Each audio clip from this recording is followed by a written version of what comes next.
Hello, I'm Kristen Oaks-White. Thank you for joining us for This Week in Louisiana Agriculture. Avery Davidson is on assignment this week. Well, it's a tumultuous time in Washington, D.C. The Trump administration is making sweeping changes across the board at the federal level. Many farmers and ranchers are watching closely to see if their lives will be impacted following job and program cuts at organizations like the USDA. A team of Louisiana young farmers and ranchers is in D.C. right now speaking with their Congress members about what the future may hold. TWILA's Neil Melanson is with them and has more. Thanks, Kristen. As you can see, I'm here at the nation's capital on this bright, sunny day. I'm with the young farmers and ranchers from Louisiana who are here to meet with their congressional representatives about the issues that matter to them most. Now, the nation's capital is a place of the now. With a new administration and a new Congress, the issues change daily and there's a lot of buzz. But the message these young farmers have is timeless, and namely that they're the ones growing our nation's food and fiber that feed not only us, but indeed the whole world.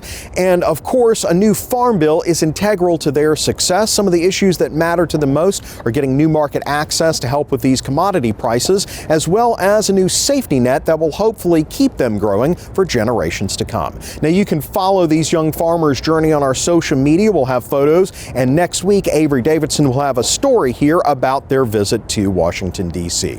Reporting from the nation's capital, I'm Neil Melanson. With so much talk about tariffs, at least 2 Louisiana congressional representatives are asking the president to protect one of the state's top crops. Representatives Clay Higgins and Julia Letlow asked President Donald Trump to levy tariffs as high as 100% on rice imports from Asia. In a joint letter, the pairs say that Louisiana's rice industry is heavily subsidized by India, Thailand, Vietnam, China, and Pakistan. They say imported rice accounted for $1.5 billion of rice in the U.S. in 2024. Louisiana produces the 3rd largest amount of rice behind Arkansas and California. Last week, more than 200 FFA students from across Jeff Davis Parish escaped the classroom to learn about the dangers on and around farms, but also in rural communities where they live. TWILA's Karl Wiggers shows us how this important event is bringing safety to the forefront and connecting students to the farm. On a cold morning in Elton, hundreds of ag students from across Jeff Davis Parish have gathered to learn about the dangers on and around farms in their communities. Jeff Davis Farm Bureau Agency Manager Barry Bush says this event is way more than a fun day for students away from the classroom. With all the different stations we have, you don't have to be from a farm to realize the dangers that are just around every corner. Anything these kids can take away, more than likely, this will save at least one person's life that's attending this today, and that's what we're after. Anytime we can share ag safety with our youth, it's a great opportunity because we really do have some obstacles in our occupation and some hazards. That's a truth Louisiana Farm Bureau President Richard Fontenot knows all too well. That's why he's excited to support this event and share with the students here about the need to be safe in their farming communities. Some folks are aware of it, but some are not.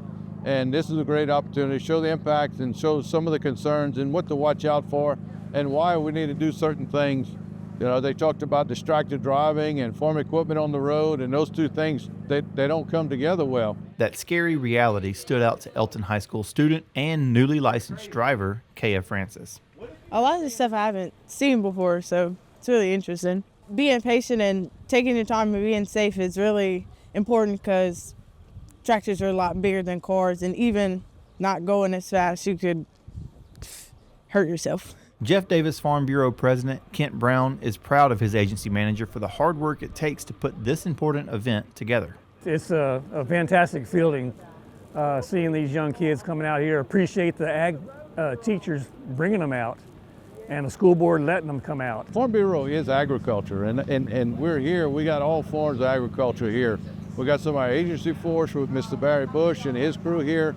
We got the volunteers on the Federation side showing teamwork and sharing the message and showing our youth the impact that agriculture has, but also some of the safety concerns that they have and trying to do it collectively. It's a good team effort, and I appreciate it, and I can't thank them enough for what they do. Bush, Fontenot, and Brown all agree the safety lessons are important, but exposing these youth to agriculture is even more valuable for the future of the industry. There's so many avenues in agriculture. You're exactly right. A lot of people going down the road to see a tractor in the field and they think that's it. There's so many opportunities for these kids. You know, hopefully this could turn into some great careers for them. Reporting from Elton, I'm Karl Wiggers for This Week in Louisiana Agriculture. Safety events like this are one of the many ways Louisiana Farm Bureau is serving rural communities. To plan your own safety day like this in your area, head over to our website at twilatv.org. Well, for many kids who don't live on farms, they miss opportunities to learn things like sustainability and self-sufficiency. That's why some schools bring agriculture to the students. TWILA's Josh Meeks headed to Kaplan High School, where they're making their own gumbo, literally from scratch. It's cold and gloomy outside Kaplan High School, but these pots and pits are hot and spicy. Time for the wings. The CTE, or Career Technical Education program, gives kids who normally wouldn't get to experience agriculture a hands-on taste of farm life. Today, that means cleaning and cooking chickens that they raised right here at the school. So far, we've done chicken processing. We've cut them up, different parts. We've killed the chickens, let it bleed. They've plucked the chickens, gone through the process of boiling it, and laid them out on the table. We've made gumbo. The students made the roux for the gumbo. We diced the onions, bell pepper, celery. And everybody's just trying to have a good time. Senior Audie Bajeron has taken on a leadership role, helping his classmates understand which parts of the chicken go in the gumbo pot and which parts don't.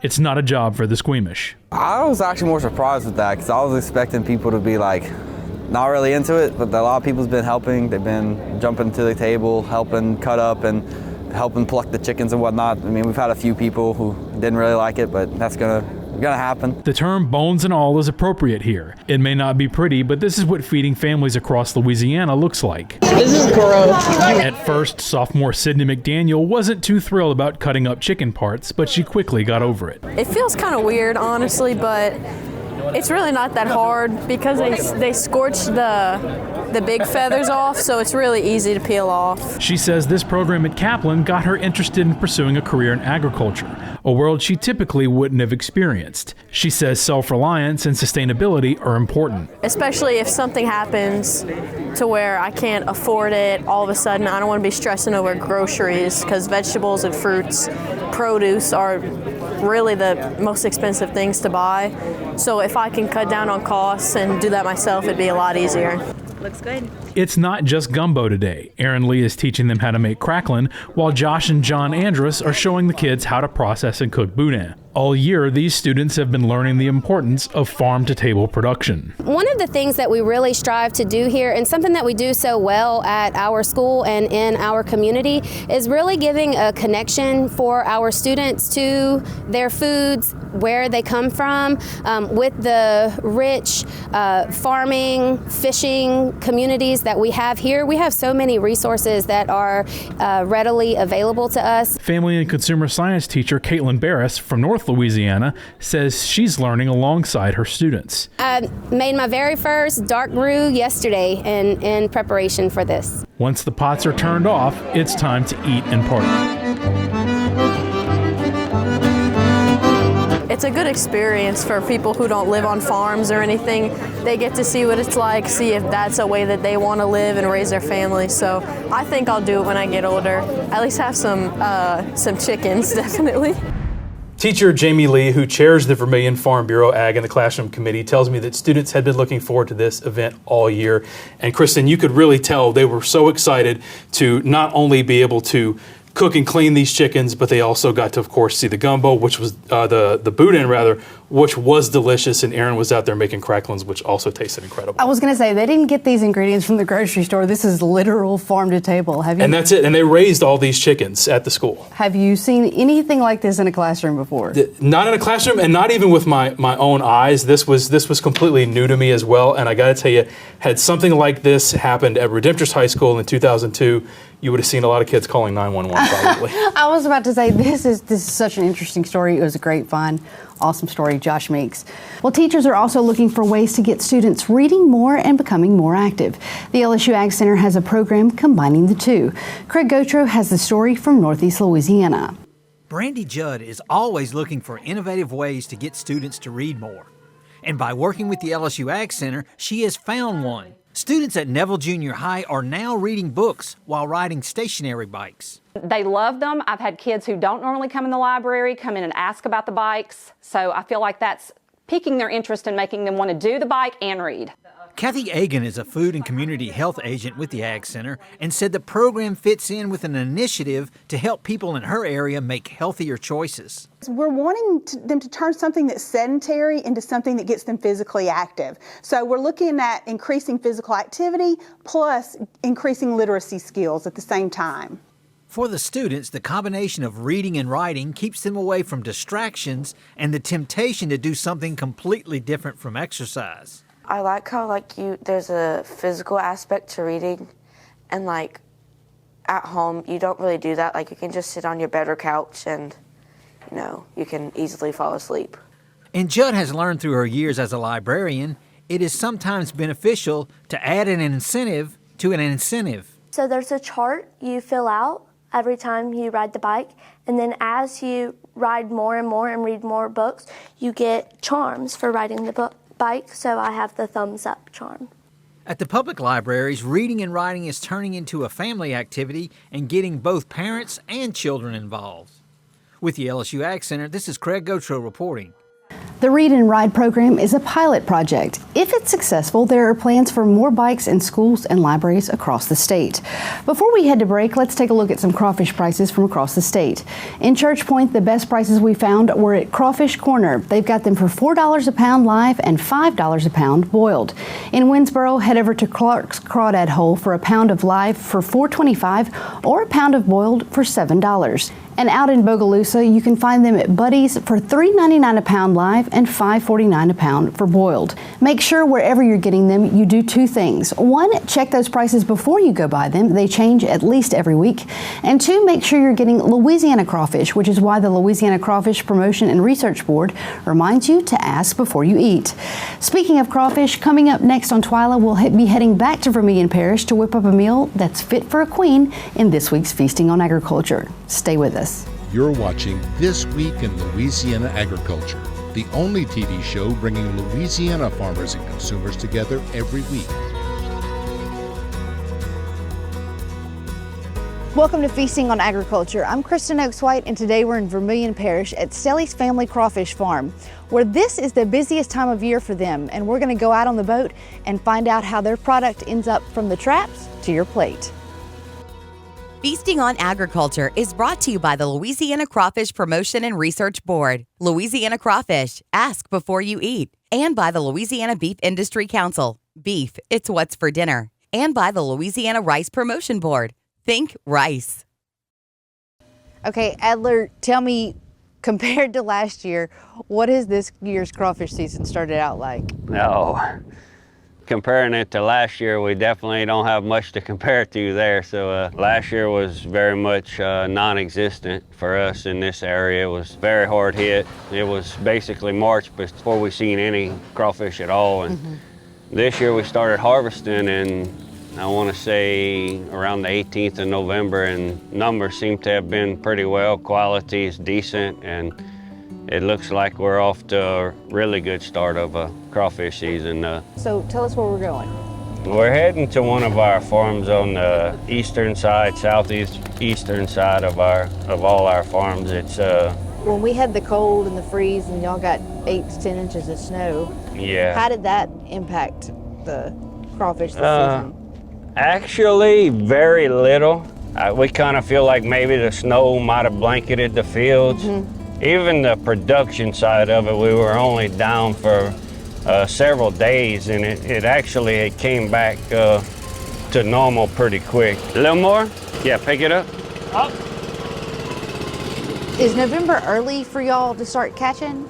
For our area, November is not necessarily that early for down in this southern part of the state, but it's normal.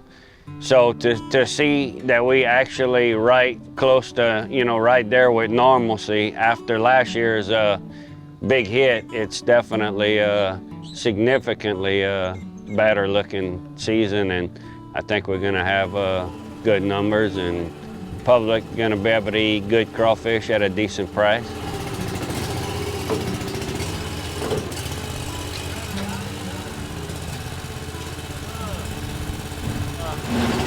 I'm usually pretty good at this, but there's a first time for mistakes, That was close, but we made it. tell me what a normal week's like, what all you have going on? We pretty much fishing about 4 days a week, so that we start off on the Monday, and we usually buy straight from the fishermen on the Monday. We don't start running our cages till Wednesday. We buy up starting about 11 o'clock in the morning, and then I run my way first thing in the morning about 7 to Bayou Land, which is our processing plant. Get over there, get everybody going, do payroll, and pick up supplies on the way home normally, and then get back to doing paperwork. And so this, I mean, crawfish season is y'all's bread and butter, right? Yes, it is.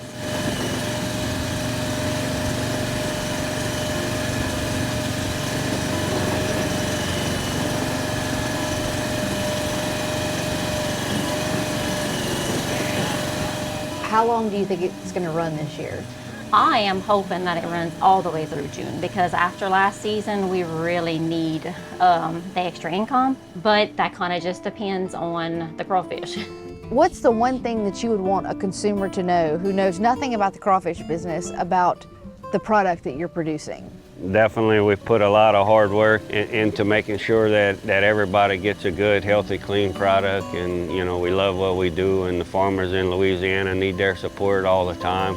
We're competing against foreign markets that, their labor is a very small fraction of the cost of what we're doing in our area, so buy local. This is gonna be a really nice crawfish.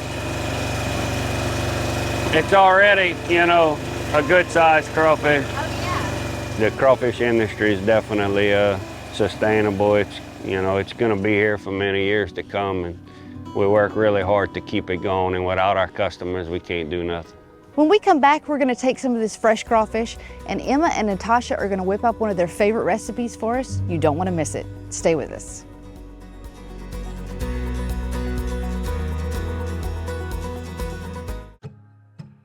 I'm Louisiana Commissioner of Agriculture and Forestry, Dr. Mike Strain.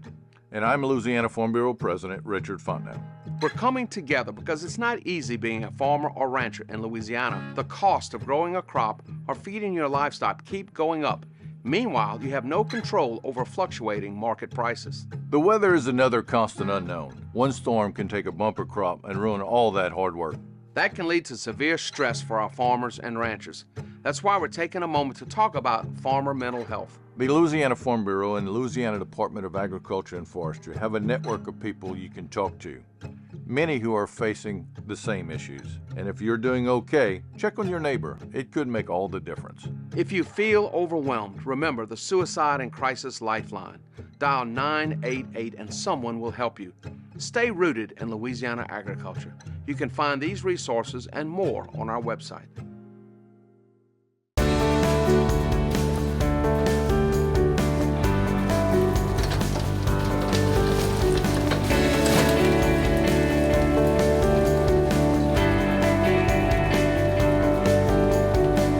We're back in the Stelly family kitchen with Natasha and our royal guest, Emma, who is the Louisiana Farm Bureau Queen, if you didn't catch that before. But you two are gonna work together and whip up, with your crawfish, one of your favorite recipes. So what are we gonna cook today? Crawfish étouffée. Okay, so let's get started. What's the first thing we do? Okay, we're gonna fry down the onions in some butter. Okay. So is Emma your sous chef? Yeah. So we want to cook this down until it's... We're just gonna fry it down until it looks like it's making like a little brown on the bottom of it, and then we're gonna take and we're gonna put the other stuff in it, let that ball for a good, I guess, 20 to 30 minutes, and then we're gonna add the crawfish, and you cook that for about another 25 minutes. Okay. You guys recently bought the processing plant in Breaux Bridge. Tell me what that's been like and how that's, It's definitely a step, a few steps ahead of being just on the farm. I say ahead, definitely stepped into some new territory. We were doing business with this company for the past, probably 10 years, and the guy decides he's ready to retire, and, looking at what this company had been doing for us, and, for us, it was a decision, to try to continue doing what we were doing before. We've been doing the buying and selling for probably 20 years now. First 30 years, we just sold off on the side to whatever wholesalers were there. And we've actually been balling at our little balling spot in Abbeville for 21 years now. So we've had that thing going for a while, and then now we ventured off onto the processing and delivering ourselves. We're also moving product for other farmers in the area also.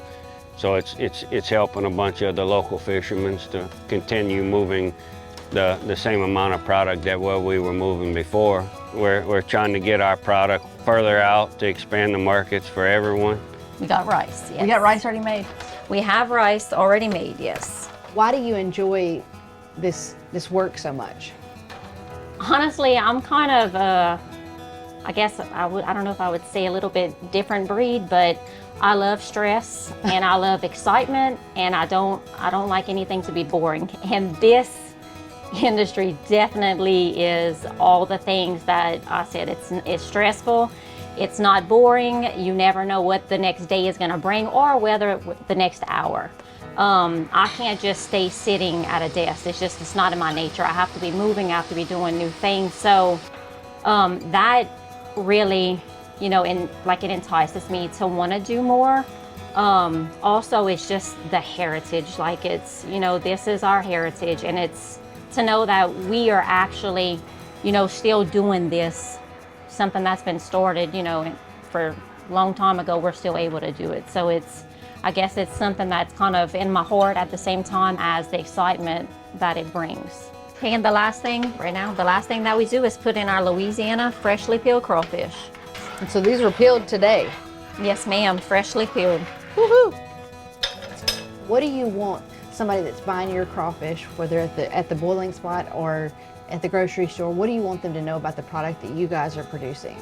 I want them to know all that it takes for that product to get from that pond to their table. It's not just us. It goes into so many different people's hands. You know, like if it wouldn't be for our workers, you know, their time and their hard work, we couldn't do it, you know. So I would really like people to understand how much time and work it takes to get that crawfish out of that pond and to their table. Now we take and cook it for about 20 minutes. Very fast and easy recipe. It's been a wonderful day. Thank you so much, Natasha and Emma, for welcoming us to your farm. I know it's been a very busy day. I know how busy Mondays are for you, so thank you for taking the time for us. So let's dig in and sample this. But before we go, if you want this recipe, we're going to post a link on our website at twilatv.org. Until next time, we'll see you feasting on agriculture. So let's dig in. I do need this recipe. Feasting on Agriculture was brought to you by the Louisiana Crawfish Promotion and Research Board, Louisiana Crawfish, ask before you eat, and by the Louisiana Beef Industry Council, beef, it's what's for dinner, and by the Louisiana Rice Promotion Board. Think rice. Now it's time for this week's TWILA Boost. We all know that crawfish is king when it comes to Louisiana seafood this time of year, but have you ever wondered what kind of luxurious lifestyle they live in? Koa Guidry Melanson gives us a tour of the hottest neighborhood in town. Here we have a nice settlement with various size homes, a 3-bedroom family house, a high-rise apartment complex here, 1-bedroom apartments though, see how skinny it is? Then we got a 1-bedroom studio. The broke college student crawfish lives there. This one got messed up by hurricane. Ruins from a flood a few years back. Here's a nice another high-rise mansion we got over here. This is a 3-story one. Oh! It's a tornado coming through. That'll be $800 a month for rent in the big subdivision. This is where all the rich and famous crawfish live. Their kids go to private school. Well, that does it for this edition of TWILA. Be sure to join us next week when we'll show you more from the Young Farmers and Ranchers trip to Washington, D.C. Until then, you can watch all of our stories online at twilatv.org, and be sure to follow us on Facebook, Twitter, and Instagram. You can find all of these stories and more on our YouTube channel.